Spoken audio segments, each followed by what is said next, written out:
सोचिए, हजारों साल पहले किसी ने धरती पर ऐसे स्मारक बनाए जो न केवल समय को चुनौती देती हैं बल्कि सितारों से भी बात करते हैं।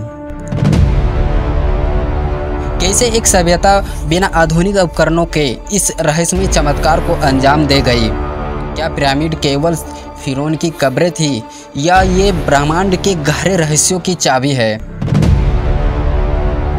और क्या एलियंस वाकई इस कहानी का हिस्सा है? यह सिर्फ इतिहास नहीं बल्कि अनंत रहस्यों की खोज है। आइए पिरामिड की गहराइयों में उतरे, जहां पत्थर भी समय से आगे सोचते हैं।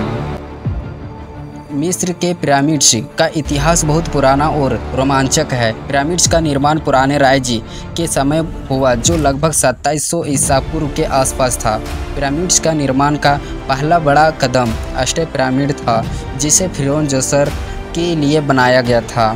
यह पिरामिड सकारा क्षेत्र में स्थित है और इमोहटेप, जो कि फिरौन जोसर के मुख्य वास्तुकार और चिकित्सक थे, द्वारा डिजाइन किया गया। यह पिरामिड निर्माण के पहले चरण के रूप में देखा जाता है, जिसमें मस्तबा को कई स्तरों में बनाया गया था। इस संरचना को एक पैमाना द्वारा बनाया गया था, जिसे इसे अष्टय पिरामिड कहा जाता है। इसका आकार और डिजाइन इस बात का संकेत था कि यह एक तरफ से मिस्र की वास्तुकला में बदलाव की शुरुआत थी। इमोहटेप द्वारा बनाए गए इस पिरामिड का उद्देश्य केवल फिरौन की कब्र नहीं था, बल्कि यह उनकी काल्पनिक यात्रा और उनके पुनः जीवन की विशेषता को दर्शाता था। मिस्र वासियों का विश्वास था कि पिरामिड उनकी आत्मा को स्वर्ग तक पहुंचाने का रास्ता था। फिरौन जोसर ने अपने शासनकाल में मिस्र को एकता और समृद्धि की दिशा में अग्रसर किया। उनका नाम इतिहास में महत्वपूर्ण है क्योंकि उन्होंने ही पिरामिड निर्माण की शुरुआत की। इमोहटेप को मिस्र के सबसे महान वास्तुकारों में गिना जाता है। उनके बाद एक देवता के रूप में पूजा गया। वह न केवल एक वास्तुकार थे बल्कि एक चिकित्सक, दार्शनिक और लेखकों के रूप में भी प्रसिद्ध थे। उनके द्वारा डिजाइन किया गया अष्टय पिरामिड मिस्र के स्थापत्य कला का एक अद्वितीय उदाहरण है। अष्टय पिरामिड के बाद मिस्र के वास्तुकारों ने इसे और भी परिष्कृत किया।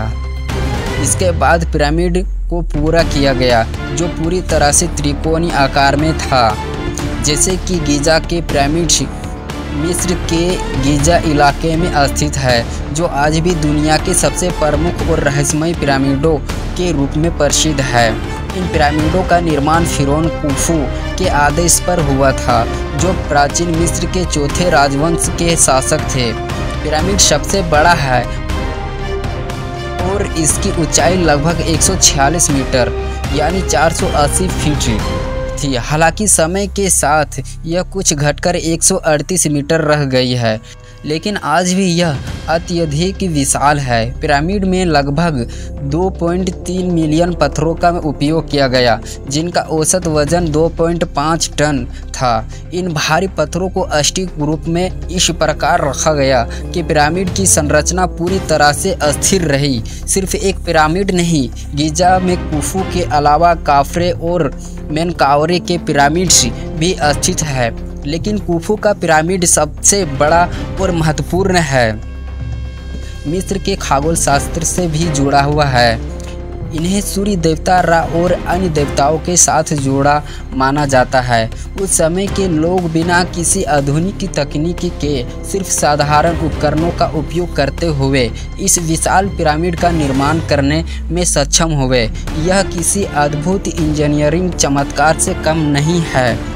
यह भी विश्वास किया जाता है कि पिरामिड निर्माण में हजारों श्रमिक का हाथ भी था, जो कुछ वर्षों तक इस पर काम करते थे। वे महंगे कारीगर नहीं थे बल्कि सामान्य लोगों थे, जो इस काम के लिए सम्मानित होते थे। आज भी कुछ लोग यह मानते हैं कि पिरामिड के निर्माण में कुछ रहस्यमय शक्तियाँ का योगदान भी हो सकता है, जैसे कि एलियंस या अन्य असामान्य शक्तियाँ। फिरौन के शरीर को सुरक्षित रखना और उनके आत्मा की इस यात्रा को सुनिश्चित करना था।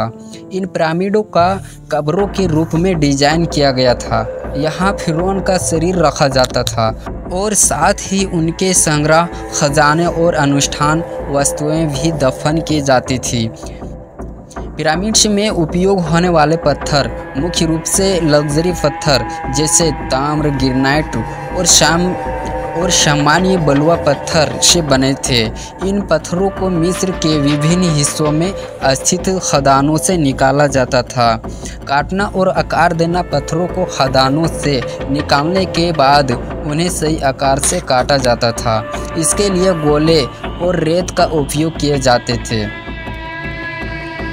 कभी कभी पत्थरों के ऊपर धारेदार कांटे भी लगाए जाते थे।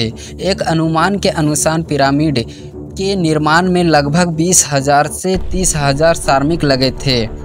ये श्रमिक पिरामिड बनने के लिए काम करते थे, जैसे पत्थरों को खींचना और उन्हें सही स्थान पर रखना। भारी पत्थरों को रस्सी और लकड़ी की सहायता से खींचा जाता था। उन्हें स्लाइडर या रोल्स पर रखा जाता था और श्रमिक इन पत्थरों को खींचने या घसीटने में मदद करते थे। कुछ शोधकर्ताओं का मानना है कि ऊंचाई पर पत्थरों को पहुंचाने के लिए पुलों और झूलों का भी इस्तेमाल किया जाता था। पिरामिड के भीतर कई कक्ष और गलियां पाई जाती है। गीजा के ग्रेट पिरामिड में एक राजकक्ष, किंग चैम्बर और एक क्वीन चैम्बर मौजूद है। हालांकि कई शोधकर्ताओं का मानना है कि इन कक्षों का वास्तविक उद्देश्य अभी भी पूरी तरह से स्पष्ट नहीं है। पिरामिड के अंदर धार्मिक मंत्र और चित्र उकेरे जाते थे, जो फिरौन की आत्मा को सुरक्षित रखने और उसकी यात्रा के मार्गदर्शन के लिए थे। इन चित्रों में देवताओं के चित्र होते थे जो फिरौन की रक्षा करते थे। पिरामिडों के आसपास मंदिर और अन्य धार्मिक स्थल बनाए गए थे, जहां धार्मिक कर्मकांड और अनुष्ठान किए जाते थे ताकि फिरौन की आत्मा को स्वर्ग की ओर मार्गदर्शन मिले। पिरामिड का निर्माण केवल धार्मिक कारणों से नहीं था, बल्कि यह फिरौन और उनके शासन की शक्ति और समृद्धि का प्रतीक था। यह सिखाता था कि फिरौन के पास न केवल राजनीतिक अधिकार था, बल्कि वह धार्मिक दृष्टि से भी अत्यधिक सम्मानित थे। गीजा के पिरामिड्स, विशेष रूप से ग्रेट पिरामिड्स, दुनिया के 7 अजूबों में शामिल है। यह दर्शाता है कि पिरामिड सिर्फ प्राचीन मिस्र का हिस्सा नहीं है, बल्कि अब यह मानवता की धरोहर बन चुके हैं। तो दोस्तों, ये थे पिरामिड्स के अनसुने रहस्य, लेकिन कहानी यहीं ख़त्म नहीं होती। पिरामिड्स के इन पत्थरों के पीछे जो आत्मा सो रही है, वो है मिस्र के फिरौन की। आखिर कौन थे ये फिरौन? कैसे उन्होंने मिस्र की इस महान सभ्यता को जन्म दिया और खुद को देवता का दर्जा दिलवाया? क्या उनके जीवन के पीछे छिपे हैं कुछ ऐसे राज जो अब भी इतिहास की परतों में दबे हैं? अगले वीडियो में करेंगे फिरौन के जीवन, उनकी ताकत और उनकी रहस्यमयी कहानियों को पर्दाफाश। इस रोमांचक सफ़र में हमारे साथ बने रहिए। वीडियो को लाइक करें, शेयर करें और अतीत अनलोकड को सब्सक्राइब करें, ताकि इतिहास के हर अनसुलझे सवाल का जवाब आपसे दूर ना रहे। फिर मिलेंगे एक नई अनोखी यात्रा में। धन्यवाद।